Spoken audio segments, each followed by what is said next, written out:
This is Democracy Now! I'm Amy Goodman with Juan Gonzalez. Well, we end the show with Puerto Rico. 1 year after Hurricane Maria killed thousands and caused the longest blackout in U.S. history. Last week, President Trump generated widespread criticism when he falsely claimed on Twitter 3,000 people did not die in 2 hurricanes that hit Puerto Rico. When I left the island after the storm had hit, they had anywhere from 6 to 18 deaths. As time went by, it did not go up by much. Then a long time later, they started to report really large numbers, like 3,000. He went on to tweet, this was done by Democrats in order to make me look as bad as possible when I was successfully raising billions of dollars to help rebuild Puerto Rico. If a person died for any reason like old age, just add them onto the list. Bad politics. I love Puerto Rico. Trump's comments came after Puerto Rico's governor formally updated the death toll from Hurricane Maria to 2,975 people, citing multiple news outlets and universities that showed thousands of people died during the days and weeks after the storm. A Harvard study estimated the death toll may have topped 4,600. Meanwhile, on Monday, President Trump declared himself an absolute no on statehood for Puerto Rico as long as San Juan's mayor, Carmen Yulín Cruz, is in office. Cruz has been a major critic of President Trump's response to Maria. Trump spoke in an interview with Geraldo Rivera in Cleveland. With a mayor of San Juan as bad as she is and as incompetent as she is, Puerto Rico shouldn't be talking about statehood until they get some people that really know what they're doing. With people like that involved in Puerto Rico, I would be an absolute no. If you had people like the mayor of San Juan, whatever her name may be, she is a horror show. She was so bad and so disrespectful to our military, to our first responders, and to our great FEMA people who did a phenomenal job. Well, for more, we're joined by Naomi Klein, author of the book The Battle for Paradise. Puerto Rico takes on the disaster capitalist. She's senior correspondent at The Intercept, where her recent articles headlined, "There's Nothing Natural About Puerto Rico's Disaster." She's also the new inaugural Gloria Steinem Chair of Media, Culture, and Feminist Studies at Rutgers University in New Brunswick. Congratulations on your new post, Naomi, Professor Klein. And welcome back to Democracy Now! Naomi is joining us from Rutgers University in New Brunswick, where Juan also teaches. Yes, and we're delighted to have Naomi with us at Rutgers now, and also she's in my department as well in journalism and media studies. So speaking of journalism, media studies, and Puerto Rico, Naomi, why don't we begin with these two different controversies that President Trump has created by questioning the numbers of people who died in the aftermath of Hurricane Maria, and then saying he would never support statehood as long as Mayor Cruz is the San Juan mayor. Absolutely, Amy and Juan, it's wonderful to be with you. I don't think we should be terribly surprised by the fact that Donald Trump is denying hard reality. He did this beginning on his very first day in office, denying the accounts of the size of the crowd, and he denies the reality of climate change. So he denies inconvenient facts, both small and large. And now he is denying the reality that Hurricane Maria was the catalyst for thousands of people losing their lives.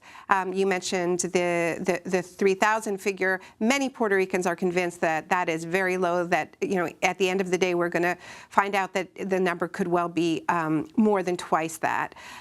And the accounting, he talks about old age and so on. This is absolutely not true.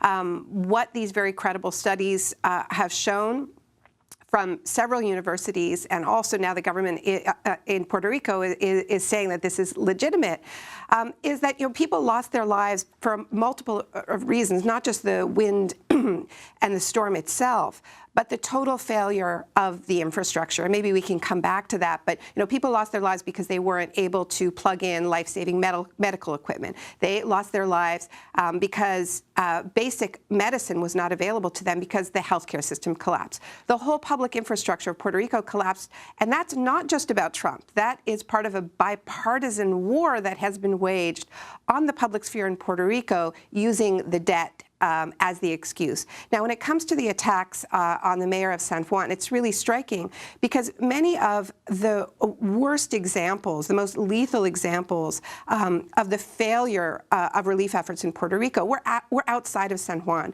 I mean, not to say that things went well in San Juan, but the world was introduced to Mayor Cruz because she was wading through the waters trying to help people, a very different model of leadership than Donald Trump, waiting so long before going to Puerto Rico, then tossing paper towels, right? So he always saw her as a threat. But the worst accounts that we heard after the hurricane had to do with communities, that were more isolated. Places like Ajuntas, Orikovich, Mariana, where it was weeks before there was any visit from FEMA, and then when they finally, somebody came, they were offered Skittles and, Cheez-It crackers. So it wasn't, the worst, and it was months and months before places like Vieques got power at all. So this is really a distraction by focusing on Mayor Carmen Yulín Cruz, and it is, I think, really about him banking on the misogyny of his base. He has made it very clear the type of woman that he likes. These are women who stay silent and loyal for the most part. And he's trying to cast Mayor Cruz as, a loudmouth Latina woman who doesn't know her place.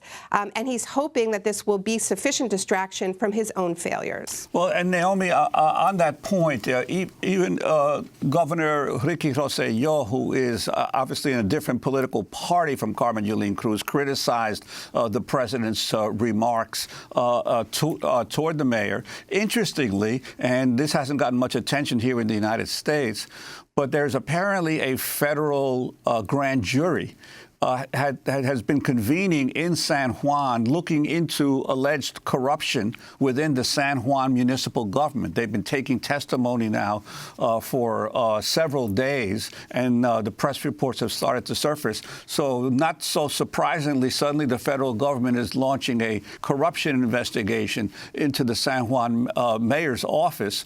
And also that when President Trump talks about he's not supporting statehood because of people like the mayor of San Juan is not part of the government apparatus of the overall Commonwealth of Puerto Rico.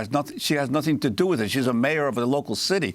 So the idea that you would penalize an entire population by not supporting statehood, not to say that all Puerto Ricans or even a majority of Puerto Ricans want statehood, but just to target this issue of statehood just because you have a disagreement with the local mayor is really astounding. But I think goes along the line of what you're saying about him not wanting to have any kind of challenge from a woman politician.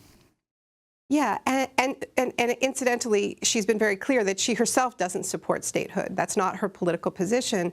But I think, and I'd be interested in hearing your perspective on this one, I also think that if we look at what has happened after the storm and also what was happening before, there's been this huge influx of hedge fund managers, cryptocurrency dudes who are flocking to Puerto Rico for part of the year, but establishing residency there to take advantage of this buffet of tax incentives that is being offered to them.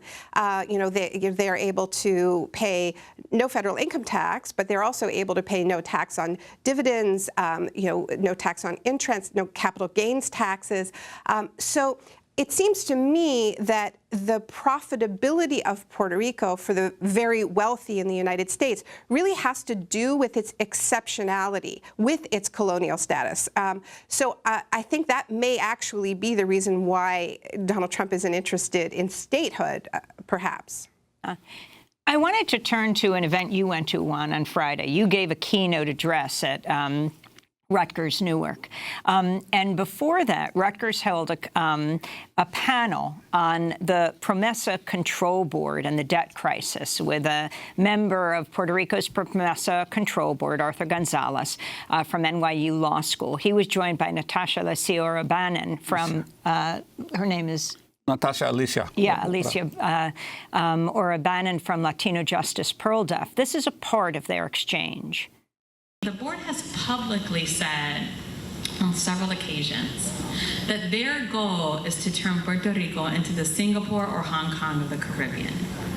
When did the board have said that? Members of the board have said that, and I. No, let's clarify. No, this is not. If you're going to say the board said something, you really need, I think, to try to be accurate. Well, members of the board said that in their capacity as a member of the board, right, have said that. They've said that in public spaces, in their capacity as a member of the board, not in any individual capacity, have said, you know, we want to make sure Puerto Rico becomes the Hong Kong of the Caribbean, the Singapore of the Caribbean. What does it mean to being a Singapore or Hong Kong of the Caribbean? Are we talking about an elitist space, a high wealth income space where only those that can afford to live there are able to live there, and where those who are poor being pushed out? I mean, I think that those are extremely problematic comments that signal what the vision of the board or members of the board have, that in their, you know, and being entrusted by Congress to enact an economic vision is one that is not shared by 3.5 million individuals. So that's Natasha Licio Orabanin from Latino Justice Pearl Deaf and Arthur Gonzalez, who's on the PROMESA Control Board, who on the significance of this. Arthur Gonzalez very rarely speaks in public, especially as a representative of the PROMESA Control Board. The fact that he was there and that he was willing to participate is allowed for people to be able to challenge some of the perspectives of the Control Board directly. And I raised the point that a huge report that the Control Board produced on August 20th about the roots of the financial crisis, that the Control Board never used the subpoena power, really, that they had, that Congress gave them, to call in these bankers and these other folks on the record to talk to find out what the possible corruption basis of a lot of the debt of Puerto Rico was. Instead, they relied on voluntary testimony. They took no transcripts of the interviews they did with over 120 people, and they didn't interview people under sworn testimony. So in reality, the report ends up being a whitewash. And I'd like to ask Naomi, in the little time that we have left, where do you think Puerto Rico goes from here? Well, Juan, as you know, the proceeds from the book Amy mentioned, The Battle for Paradise, all of it goes to an amazing political coalition in Puerto Rico called Junta Gente. People can look it up at juntagente.org. It's 60 organizations that have been fighting austerity, privatization, and also advancing a very different economic and political vision for the islands that is really grounded in deep sovereignty. So not only political sovereignty, but food sovereignty, water sovereignty, energy sovereignty, a transition and a response to Maria that treats it like the wake-up call that it should be, so that the way in which Puerto Rico recovers actually get at the root causes for its vulnerability. So that we want to thank you, Naomi, for being with us. That does it for the show. I'm Amy Goodman with Juan Gonzalez.